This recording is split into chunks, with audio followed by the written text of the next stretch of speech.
Michael, welcome to Riveter's Time Well Spent. Thank you. Thanks for having me. Yeah, man. I'm happy to have you. We've been chatting for the last maybe 4 or 5 months of both of our unemployments. So I know little bits and bits of the story. But I want to start by kind of going back to the beginning. Tell me about your first week of unemployment. What did you do? Where was your mindset? What were you feeling? Who did you talk to? What was that first week like for you?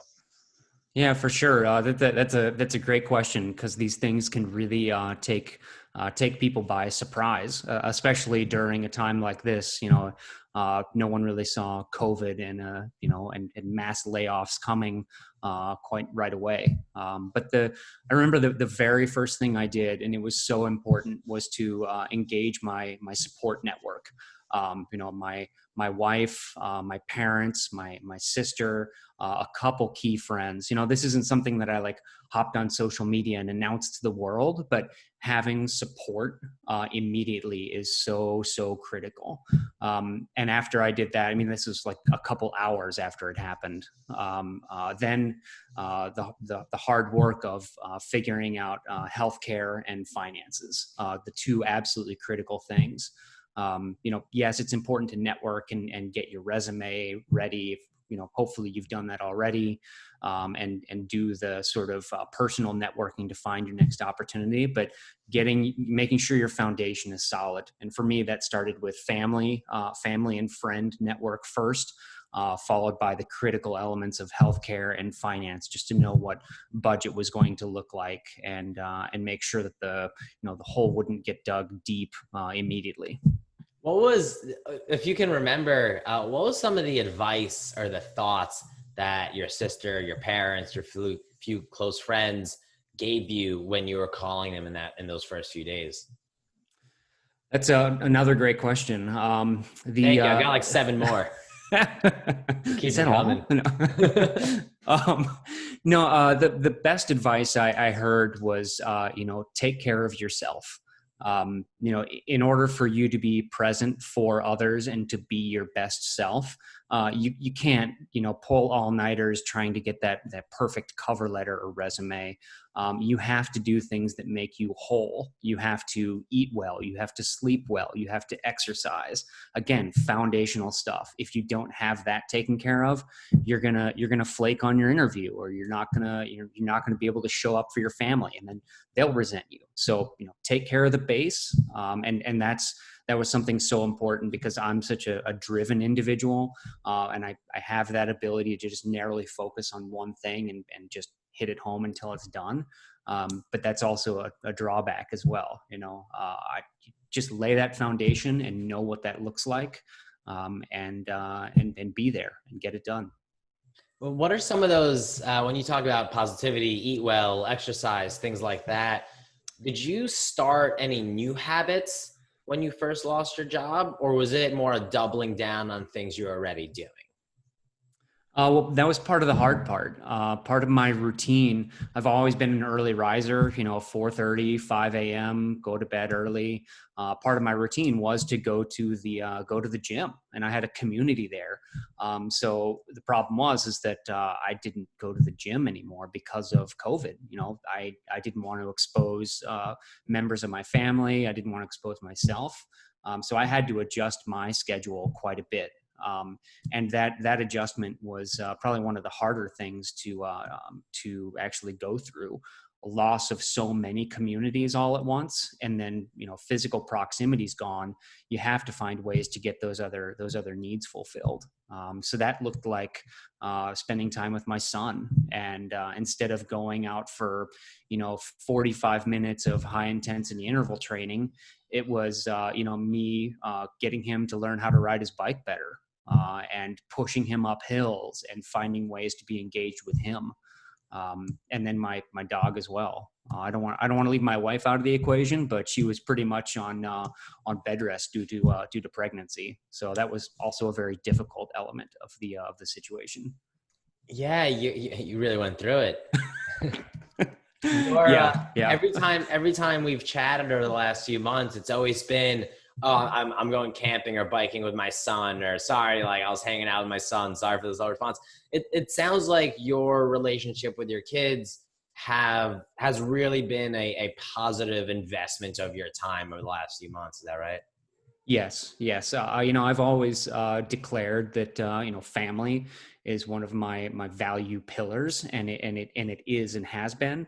But I feel like this time has really exposed to me that it was a value, but I wasn't walking as much of the walk as I was talking the talk. And so this time has really, I mean, every meal we share, we have a routine every day that we have activity.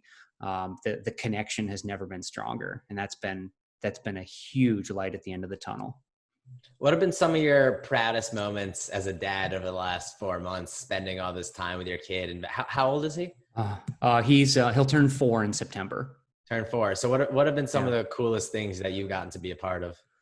Well, I think the almost daily bike rides really, he was on a little Strider bike before, and I hesitated in spending the money, but we spent a good chunk of change, I think over $200 on this little kid's mountain bike. It's got fat knobby tires, it's got disc brakes, but he wasn't ready for pedals, so we just peeled the pedals off, and he wanted to go for real mountain bike rides. And so we go on 3, 4, 5 mile rides, and he just strides along and kicks. We make videos. And then one of our routines at the end of every day around dinner is to go around the table and say, what was the best part of your day? And without missing a beat, almost every single day, even if we didn't go for a bike ride, it's riding bikes with you, Dad. And that's been just like, I mean, that's so much. That's so great. That's really great to hear. What else for you has been kind of a pillar of positivity, maybe of something that you've been doing on your own? What have you been spending your time on that has been an important investment for you? Yeah, I don't want to say that applying for the 70 plus jobs has been a highlight, but one byproduct, and I didn't really realize it until you asked the question. One byproduct of applying for those jobs has been to spend the time reflecting on what I've done up to now. And other people tell me, my peers, people I've known for a long time, family, my wife, they all emphasize, we can't believe the accomplishments. We can't believe the breadth of your skills and the depth of your experience, but I didn't really have it. And so when really working on those resumes, I'm like, oh yeah, that was something. But the more you talk to people, you're like, oh my gosh, that one thing I did for a few months, a couple years ago, I mean, that's a huge highlight. And so figuring out how to talk about those things without coming across as like either humble brags or too much ego, really, really spending the time reflecting and saying, oh my gosh, this has all happened to me in my life. And and it's been because of what I've done and my proactivity. So that's been really, really positive as far as a professional level goes. So tell me more about that. One of the things that I hear a lot in conversations that the people, this never happens in week 1 or 2 because there's so much emotion in that period of time. But for people who do find themselves in this state without work for a few months, after you speak to them, then they almost unequivocally say that one of the most rewarding things about going through this for so long is the fact that they've been able to think about their accomplishments to date, think about what it is they want moving forward. So they're not just doing the same thing again. They are really propelling themselves forward in this direction so that this whole period could be 1 step back and 3 leaps forward for them. What has that's certainly a hopeful and optimistic way of looking at it, but I think it does, or I know that it does bring a lot of positivity, a lot of inertia to people's days. What does your reflection look like? Boy, as far as the process goes, I mean that has been an absolute almost every single day. Just rewriting, rethinking, engaging with old colleagues, new network. The process has been something else. But as far as like I don't necessarily see a result right now or an end. But I do have a guiding direction, and it's something my wife and I talk a lot about, and I consider her. And there's my son. Hey, big dude. Hello, we were just talking Hey. about you. Yep. And I consider. You want to say hi? Hello. What's your Can you name? say your name? My name is Linus. Linus? Linus. This is Linus. Hey, Linus. My name's And Adriel. he can only he's on my speaker on my earbuds right now. I can hear him. You can hear him? Can you put him on him? Yeah. When we're done, then you can talk to Adriel. Okay. Thank you. Welcome to Riveter's Time Well Spent, Linus. Exactly. He'll be back. He's just always very curious. This has happened on interviews. This is everywhere. But It's a good look. He's a very cute kid, Michael. I bet you're paying him like $1 to break into interviews to up your personal brand. I like you're a marketer. Thank you. No, about kind of the direction that I've settled on, and really this is my wife and I talking so much. It's that we don't just take any job. We don't just do something because it's something to do. We find the things that we believe in, and we commit ourselves to them 100%. And that's what I've realized is like, I have to click the button every week. Have you been available for employment? Have you denied employment? And I can confidently say no, that I haven't denied employment, but I've been very critical about where I spend my time and where I actually assert myself to. And that's been the direction that has been probably the most confidence building is, yes, I realize there are tens of millions of people looking for work right now, and I am a needle in a haystack. But I firmly believe that the right opportunity will come about that I can be authentic in, and I can help that company, that individual, whoever, wherever, help elevate them as they help me grow and mature in my career. Yeah. One of the bits of advice that we have heard and that we give is to try to stand out, especially now, but always. I mean, if you lose your job, you're one of 20 million Americans every single year in great economies that have lost their job. And it's important to be able to stand out in some ways. I know you've done a couple of things. I know you've both taken and TA'd online courses. I know you're now thinking about maybe something a little more creative and maybe starting your own community of things. What are you doing and what have you done over the last few months to be different, to reinvest in yourself, to sort of craft your story in a way beyond I woke up at 9, I applied to 30 jobs, and I ended my day at 5? Yeah, that's another great question. Something that I've really been committed to is, I've spent my career in the outdoor world. I was an editor, then I became a brand manager for mountain bikes, and then reshaped 2 brands, and then essentially became a mentor to an entire marketing department to figure out what marketing strategy and execution looked like. But it was all in the outdoor space. And the more I was talking to recruiters, they're like, "Oh, you're just the outdoor guy. Like you're just going to show up and, in your cutoffs and your sandals, chewing your granola. Like we can't count on you." And so I've really spent time to emphasize the professional development. My attendance at the Google CMO Academy is highlighted on my resume.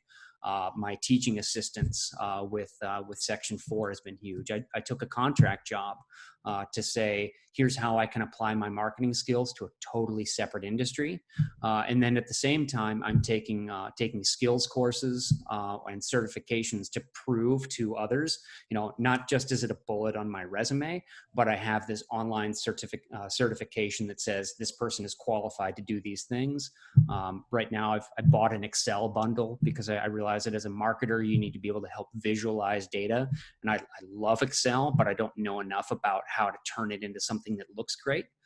So I'm applying my skills there to get that certification, and essentially present myself as the end-to-end marketer who knows enough about everything to help lift everybody up. Or I could be the one-stop shop for everything. Michael, it's been a pleasure kind of chatting with you now. And of course, over the last few months, you've been through a whirlwind. You've, like you said, taken classes, gotten jobs, invested in yourself, spent time with the kids, applied to jobs. You've really done it all here. What would be your advice to somebody who loses their job today and calls you tomorrow and says, Michael, how do I succeed during this time period? Oh, it's flattering that that I could be seen as an element or as a guider, of some level of success. So I appreciate that. Sensei, Michael. Yeah, there we go. The sensei. First things first. It's foundation. You got to have that, and part of that is developing your system. Not only your system for your daily schedule, what brings you balance in your life, but your system of how to talk to others about yourself and your accomplishments. A resume and a cover letter should not be static, and you just drop the name in one after the other. You have to analyze those opportunities and figure out what in your past positions you well for that. And at the same time, a cover letter and a resume are only going to get you so far. So once you have your foundation, once you have an idea of what your system looks like, from drag and drop accomplishments into an end file, then your network, engage people, and be authentic about it. Talk to people as humans, not as your next career opportunity. Like I want to know more about how Riveter's doing almost on a daily basis. So I stay in touch with you. I stay in touch with others I've met. Say, how are you? And that's hopefully what can guide us through this time. Hey, Michael, my friend, thanks so much for being on Time Well Spent. Hey, thanks for having me.